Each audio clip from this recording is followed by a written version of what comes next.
በሃያኛው ሳምንት የእንግሊዝ ፕሪሚየር ሊግ በጣም ወሳኝ የተባለ 3 ነጥብ አርሰናል በድጋሚ አሳክቷል።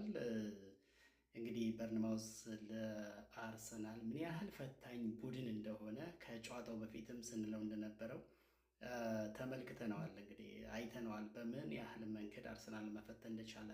አርሰናልም ትንሽ የመዳከምና ጨዋታውን ተቆጣጥሮ በበላይነት ከመጫወት ውጪ የጎል ዕድል የመፍጠርና ይሄ ምንድነው ፕሬሲንግ ፉትቦሉን በሚጠበቀው ልክ ከአንድ ሻምፒዮን ለመሆን እየተቃረበ ወይም ደግሞ ለዛ ለሻምፒዮንነት ትልቅ ቅድመ ግምት እንዳገኘ ቡድን አይነት ጫና ፈጥሮ ውጤቱን አስተማማኝ አድርጎ ጨዋታውን በጊዜ ገሎ ከመውጣት አንጻር ክፍተቶች ነበሩበት። እውነት ለመናገር እንግዲህ ጎሎቹን የተገኙትን ስንመለከት በተከላካይ እና በአማካይ የተቆጠሩ ናቸው። ሁለቱን እንግዲህ ልማደኛው የእንግሊዝ ጄኔራል የአርሰናልም የእንግሊዝም ጄኔራል የሚባለው ዴክላን ራይስ ነው ያስገኛቸው ሁለቱን ወሳኝ ጎሎች። ከዛ በፊት የሰራውን ስህተት ያካካሰበትን ጋብሪኤል ማጋሊሽ የመጀመሪያውን ጎል አስቆጥሯል ማለት ነው። እንግዲህ በርንማውዞች ያው የአቻ ቡድን እንደሚባሉት እንግዲህ ትልልቆችንም ነጥብ በማስጣል ነጥብ ሸር በማድረግ አንድ ነጥብ በመቀማት በየጨዋታው ነው የሚታወቁት።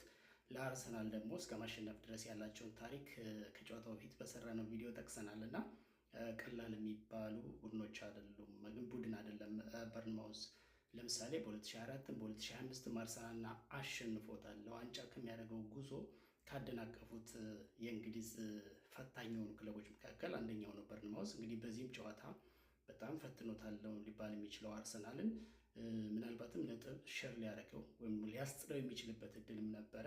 ነገር ግን አርሰናል ቢያንስ የመከላከል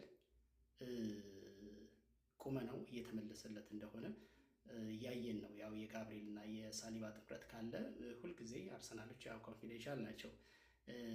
ጋብሪኤል በጨዋታው መጀመሪያ አካባቢ የሰራው ስህተት እንዳለ ሆኖ ከዛ ውጭ ባለው አጠቃላይ የጨዋታው እንቅስቃሴ የመከላከል ሁኔታው የሆነ ጊዜ ይሄ የማይሞከርበት ክሊንሺት የሚወጣው አይነት ተከላካይ ክፍል ነው ማለት ባይቻልም፣ ግን የአርሰናል ተከላካይ ክፍል ወደ ነበረበት ተመልሷል ብሎ በእርግጠኝነት ግን ማውራት ይቻላል እና ዛሬም ነጥብ ሳይጥል 3-2 በሆነ ጠባብ ውጤት አሸንፎ ጣፋጭ 3 ነጥብ ይዞ እንዲወጣ የተከላካይ ክፍሉ ጥንካሬ ነው ይዞት የወጣ ብዬ ነው ማለት የምችለው እንጂ የጎል ዕድል ፈጥሮ በጣም ፕሬሲንግ ፉትቦል ተጫውቶ ጎል በጊዜ ተገቢውን ያህል ጎል አስቆጥሮ በመውጣትና ጨዋታውን በመግደል ሂደት በኩል አሁንም ክፍተቶች አሉ። እንግዲህ ምንም ያህል የስኳድ ጥልቀት ቢኖርም በዚህ በፌስቲቭ ፔሪድ እና በቦክሲንግ ዴይ ሰሞን የተወሰኑ ክፍተቶች መምጣታቸው አይቀርም። ተጫዋቾች ይዳከማሉ፣ ጉልበታቸውን ይጨርሳሉ።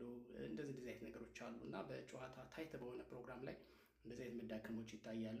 በአርሰናል ተጫዋቾች በኩል እንደዚህ ሆኖ እና ቤንች ላይ ከሌ ቢገባ የምንላቸው ተጫዋች ነበሩ። በእርግጥ ግን እሱ ላይ እንግዲህ እኔ ብዙ ጊዜ በምን አምናለሁ በአሰልጣኙ ውሳኔ። ያ ፕሮፌሽናሊዝም ነው እንግዲህ ተጫዋቾችም አክብረው ነው የሚቀበሉት እንኳን እኛ ተመልካቾች እና ደጋፊዎች ነው እንጂ እኔ ኤዜን ለምን እንደማያሳልፈው እስካሁን ብዙ ግልጽ አልሆነልኝም።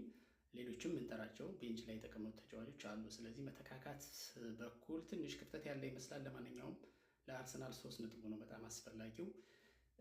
ግን ይሄ ኦን ታርጌት ዛሬ እንኳን ወደ 3 የተሞከረበት አርሰናል ወደ 15 ሹት ሙከራ ተሞክሮበታል። የተከላካይ ክፍሉም ከዚህ በላይ መበርታት መጠንከር አለበት። ክሊን ሹቱም ቀርቷል፣ እሱም መመለስ አለበት የሚል እምነት አለኝ። እንደ ለሻምፒዮንነት ቅድመ ግምት እንደሚሰጠው ቡድን። ለማንኛውም ትልቁ ነገር ሁልጊዜም እንደምለው የትንፍጭው ዱቄቱን አምጪው ነው። 3 ነጥብ ነው ዋናው። እንኳን ደስ አላቸው አርሰናላውያን እንላለን።